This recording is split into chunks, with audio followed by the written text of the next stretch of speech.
हाय। नहा रही थी? राज घर पे नहीं है, वो ऑफिस गए हैं। हाँ मैं जानता हूँ, राज ऑफिस गया है और लेट आने वाला है। और प्रिया भी घर पर नहीं है, अपने कजिन के यहाँ गई है, इसलिए तो आया हूँ।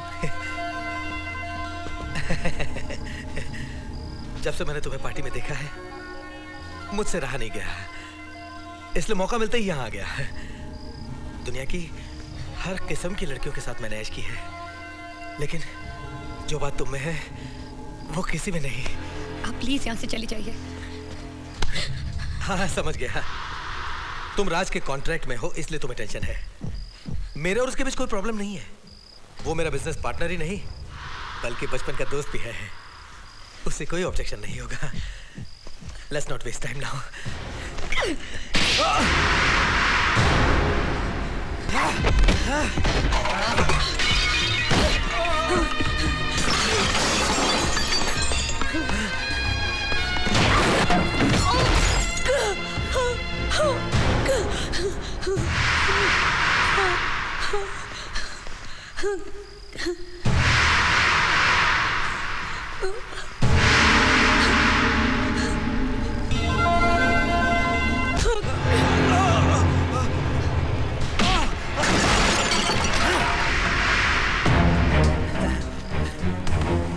राज, मैंने सोचा था कि क्या सोचा? रेप करेगा? रेप करेगा? हाँ? क्या कर रहा है राज तू? रेप करेगा? मेरी बात तो सुन राज। रेप करेगा? राज, राज, राज मेरी बात तो सुन। राज मेरी राज क्या कर रहा है तू? ये तुझे दो कौड़ी की धंधे वाली दिखाई देती? मुझे तो नहीं दिखाई दी। तुझे कैसे दिखाई दी? तुझे कैसे दिखाई दी? कैसे दिखाई दी तुझे? राज, ऐसी लड़की के लिए तू अपने बचपन के दोस्त पर हाथ उठा रहा है।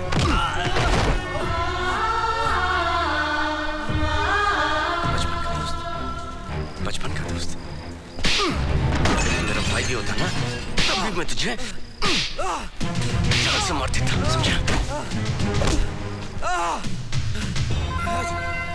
इसके लिए अपने 500 करोड़ की पार्टनरशिप को लात मार रहा है तू। इसके लिए 500 करोड़ क्या, पूरी दुनिया की दौलत को भी ना ठुकरा दूंगा, समझा? मालूम क्यों? क्योंकि she is priceless for me. मेरा दोस्त है ना, इसलिए तू यहां से निकल, वरना मैं तुझे मार डालूंगा, समझा? चल।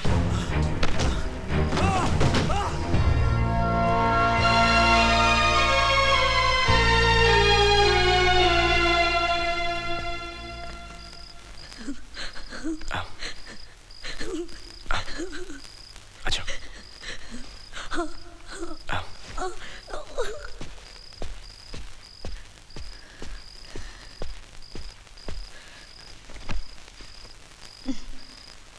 मैं दवाई लेके आया।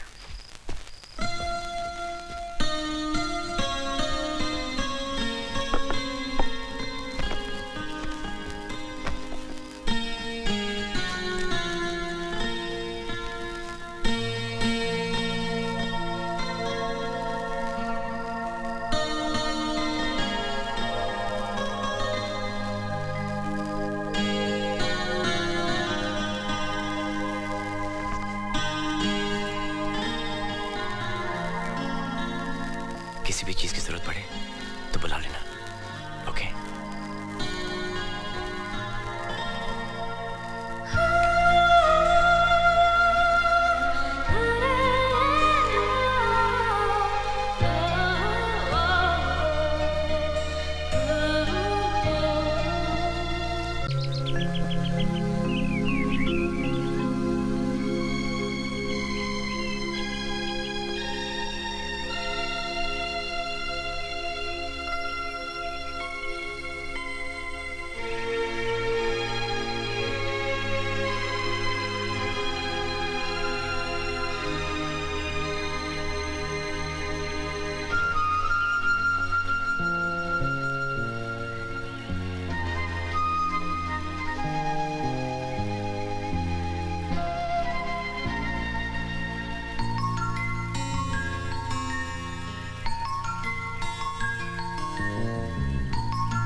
मधु, हाँ? ये लो।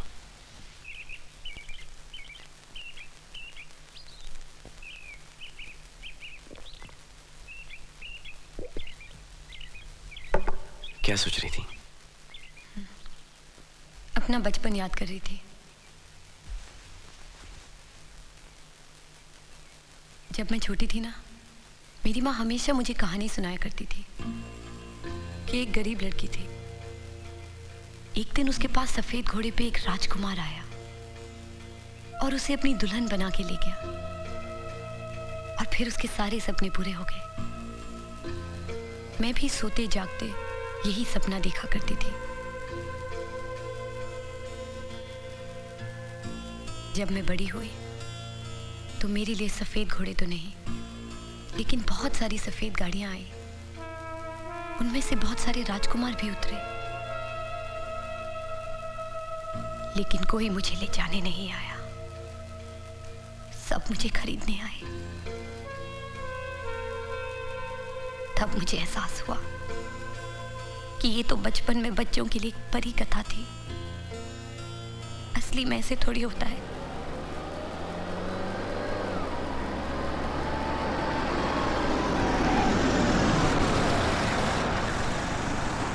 Thank you very much.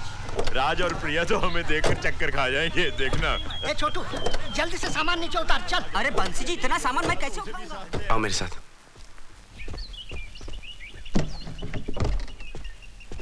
प्रिया। हाँ? दादाजी पूरी फैमिली को लेके आ गए। क्या? हाँ। वो तुम्हारी फैमिली है? हाँ। प्रिया गड़बड़ हो जाएगी। वो सोचते कि तुम प्रेग्नेंट हो। ओह गॉड। एक सेकंड। नहीं नहीं, ये बहुत बड़ा हो जाएगा। ये अच्छा, हाँ, सुनो। ये ठीक है। ये गंढा भी तुम पहन लेना। लेकिन इसमें तो पूजा के हाँ, फूल मुझे है। मालूम है इसमें पूजा के फूल है। पूजा के फूल निकाल के इसको देना और तुम गंढा पहन लेना। हाँ? बहू, हम आ गए। अरे खुशी से फूले नहीं समाओगे। अरे राज दादाजी। बेटा। माँ। दादाजी। जीते रहो, जीते रहो। Dad. How are you, बेटा? Good to see you. Good to माँ। see you. सरप्राइज किया ना? Pups. जीते रहो बेटे, जीते रहो। This is not fair. भाई बिना खबर किए आप लोग ऐसे ही पहुंच गए? Surprise, surprise. भाई हम लोग प्रिया को देखे बगैर नहीं रह सकते थे। हम आ गए। अरे लेकिन प्रिया कहाँ है? तकिया बांध रही है। तकिया बांध क्या बंध रही है? तकिया बांध रही है? क्या सुना आपने? क्या बोला तुमने? कपड़े बदल रही है। भाई मैं तो इसकी प्रिया। आओ मेरी बच्ची, आओ। तेरी पहना मामा। जीती रहो। दुनिया भर की खुशियाँ दे दी हमें। नहीं नहीं बेटा, झुकना नहीं। जीती रहो, जीती तेरी रहो, पहना पापा, जीती रहो how are बेटी। you? ठहरो, मैं तुम्हारी नजर उतार दूं। ओह दादाजी। कैसी हो बेटा? ठीक हूँ। हैं? कैसे आप पप्पू भैया? हाय मामा जी। कैसी हो प्रिया बेटी? मैंने कहा था ना, भगवान ने चाहा तो साल भर में तुम्हारी गोद फिर से भर जाएगी, है ना? क्या मम्मा? आप लोग ने भी ऐसा क्या सरप्राइज दे दिया मुझे आज? पहले बता देती, सोनू बाबू को एयरपोर्ट लेकर आ जाती। अरे मैं तो कब से, लेकिन बाबूजी ने कहा बच्चों से परेशान नहीं करना है, मना कर दिया। इसमें परेशानी की क्या बात है? हम तो सरप्राइज देने आए हैं। क्या हुआ? क्या हुआ? हाँ?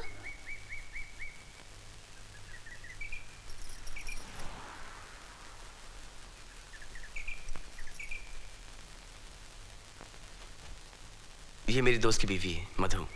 इसके हस्बैंड अक्सर बिजनेस के सिलसिले में बाहर रहते हैं। इसके घर में कोई नहीं है, इसलिए हमारे साथ रहती है। अच्छा, ये तो तुमने बहुत ही अच्छा किया बेटी। ऐसे वक्त में ना अकेले नहीं रहना चाहिए। आओ इधर आओ, आओ ना। पैरी पहना। खुश रहो, जीती रहो। मैं प्रिया की सास हूँ। मुझे मालूम है, प्रिया मुझे रोज आप सबकी बातें बताती है। आप मामी जी हो, आप मामा जी, और आप पप्पू भैया, और आप दादाजी। पैरी पहना। अरे झुकना नहीं, जीती रहो बेटा, जीती रहो। और आप पापा जी। दादाजी, आप मेरी नजर नहीं उतारेंगे? अरे क्यों नहीं बेटा, जीती रहो। खुश रहो, सदा सुहागन रहो।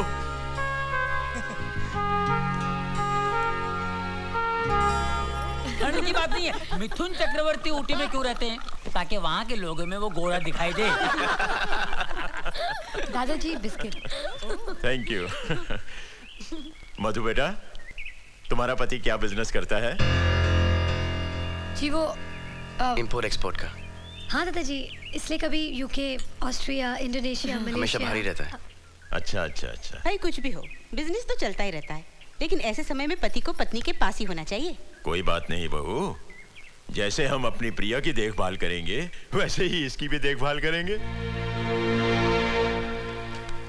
माता पुनि बोली सोमति डोली तजहु तात ये रूपा, कीजिए शिशु लीला ति प्रिय शीला ये सुख परम अनूपा, सुनी बचन सुजाना रोदन ठाना होई बालक सुरभूपा। ये सुनकर भगवान विष्णु बालक बनकर रोने लगे और उनका वो प्यारा सा रूप देखकर माता कौशल्या की आंखों से खुशी और ममता के आंसू बहने लगे। कहते हैं कि भगवान रामचंद्र जी के जन्म का वर्णन अगर गर्भवती मां सुनती है तो उसके बच्चे को भी अच्छा लगता है। तुम जरा महसूस करके देखना, कोई ना कोई हरकत अंदर जरूर हो रही होगी। सुनी शिशु रुदन परम प्रिय पानी, संभ्रम चली आई सब रानी, हर्षित जहाँ तहाँ धाई दा। अरे मधु बेटी, तुम वहां क्यों खड़ी हो? इधर आके बैठो। आओ आओ बैठो। हाँ तो सुनो, भगवान श्री राम के जन्म के समय पिता दशरथ की क्या हालत थी? क्योंकि जितनी खुशी बच्चे के होने के समय मां को होती है, उससे दुगनी पिता को होती है। तू क्या सोच रही है बेटी? यही ना कि तेरा पति तेरे साथ नहीं है। इसमें जरूर उसकी कोई मजबूरी होगी, लेकिन वो हर समय तेरे और तेरे बच्चे के बारे में ही सोचता होगा। हाँ तो तुलसीदास जी ने कहा, काम कोटि छवि साम शरीरा।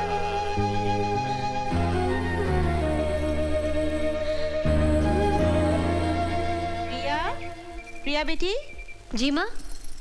बेटी वो सौंठ के लड्डू है, याद है? मैं दिल्ली से लेकर आई हूँ तेरे लिए। ले खा ले, शाबाश।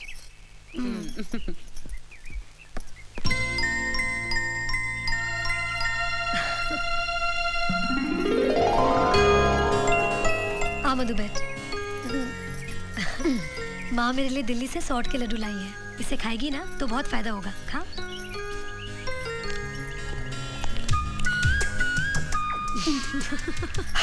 तीखा है ना? लास्ट जब मैं पे करी थी ना तो मुझे भी बहुत तीखे लगते थे, इसलिए माँ मुझे अपने सामने बिठाकर जबरदस्ती खिलाती थी। एक और खाएगी? मधु। अरे मारी, कहना नहीं मैंने लड्डू खिलाए। ओके मधु। जी माँ जी। अरे तुम यहाँ हो और मैं तुम्हें तुम्हारे कमरे में ढूंढ रही थी। मैं दादाजी के पास बैठी थी। क्या बात है, तुम रो रही हो? नहीं नहीं नहीं, मैं रोने वाली पिक्चर देख रही थी ना, इसीलिए। रो पड़ी। चल तो मेरे साथ। चल बैठ, आराम से आराम से। मधु बेटी, ये है ना, ये सौंठ के लड्डू हैं। इसे खाने से बच्चे को और माँ को दोनों को बहुत फायदा होता है। चल खा ले। नहीं नहीं माँ जी, मैं बाद में खा लूंगी। नहीं नहीं, बाद में नहीं, तुझे मेरे सामने खाना होगा वरना तू रख देगी। नहीं नहीं जरा माँ सा जी, तीखा होता है ना, इसलिए मैं जानती हूँ। चल मुँह खोल। नहीं माँ जी, मैं शाबाश शाबाश बच्ची मेरी, मुँह खोल मुँह खोल मुँह खोल मुँह खोल। शाबाश शाबाश, ठीक है ना? शाबाश। अरे मधु बेटी, तुम्हारे पैरों में तो बहुत सूजन है। जी मैंने डॉक्टर से कहा था, लेकिन उन्होंने कहा ऐसा होता है। ऐसा होता जरूर है, लेकिन ज्यादा सूजन अच्छी बात नहीं।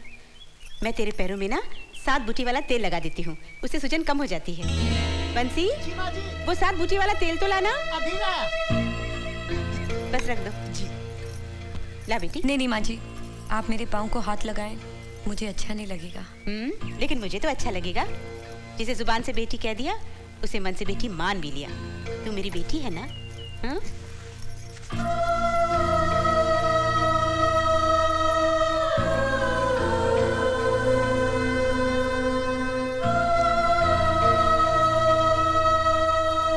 तुम्हारे परिवार में कौन कौन है बेटी? मेरा कोई नहीं है माँ जी। इंडिया में तो होगा ना? दुनिया में नहीं है।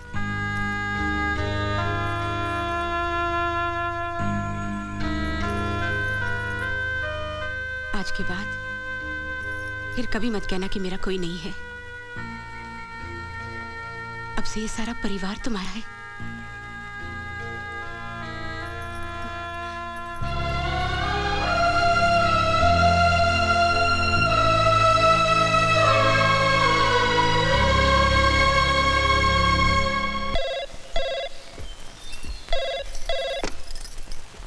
हेलो, नमस्ते पंडित जी, कैसे हैं आप?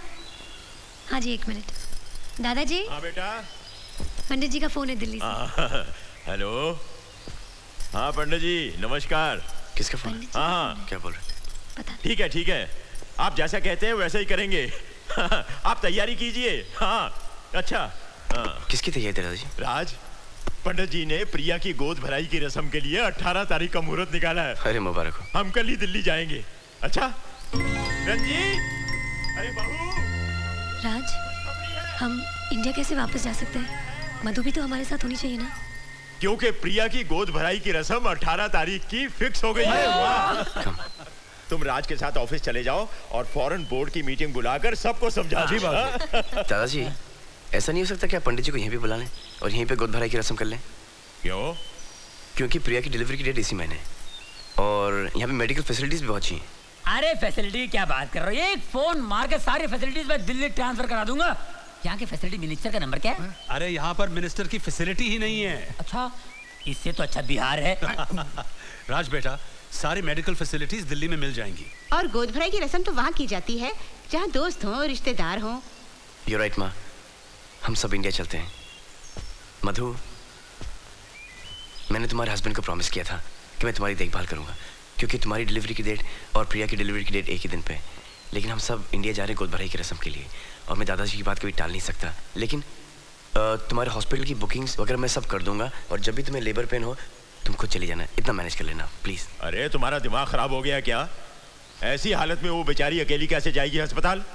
दादाजी, इसके पास और कोई चारा भी तो नहीं है ना? कौन है इसके साथ? और ये इंडिया भी तो नहीं चल सकती हमारे साथ। क्यों नहीं चल सकती? तुमने इसके हस्बैंड को प्रॉमिस किया था कि नहीं? जी किया तो था। सब लोग सुन लो, ये मेरा फैसला है कि मधु हमारे साथ दिल्ली जाएगी। क्यों बेटा, मुझे कोई एतराज तो नहीं है ना? प्रिया, तेरे शगुन का जोड़ा आ गया है, अब जल्दी से तैयार हो जा। माँ जी आप नीचे चलिए, मैं प्रिया को तैयार करके लाती हूँ। नहीं बेटी, तुम नीचे नहीं आ सकती। देखो, मैं तो चाहती थी कि तुम्हारी भी गोद भराई की रस्म मैं प्रिया के साथ करूं, लेकिन पंडित जी ने कहा कि 2 गर्भवती एक साथ इस फंक्शन में नहीं शामिल हो सकती। ठीक है माँ जी। और प्रिया बेटी, आज बिल्कुल दुल्हन की तरह पूरे सुलह श्रृंगार करना। जी। औरत की जिंदगी में ये गोद भराई की रस्म बहुत बड़ी बात होती है, क्योंकि औरत की एक नहीं 3 जन्म होते हैं। पहला, जब वो किसी की बेटी बनकर इस दुनिया में आती है। दूसरा, जब वो किसी की पत्नी बनती है। और तीसरा, जब वो माँ बनती है। और माँ बनने से पहले ये गोद भराई की रस्म इसलिए की जाती है कि आने वाले बच्चे को इतने आशीर्वाद और दुआएं मिल जाएं कि उसका जन्म तकलीफ के साथ नहीं, खुशियों के साथ।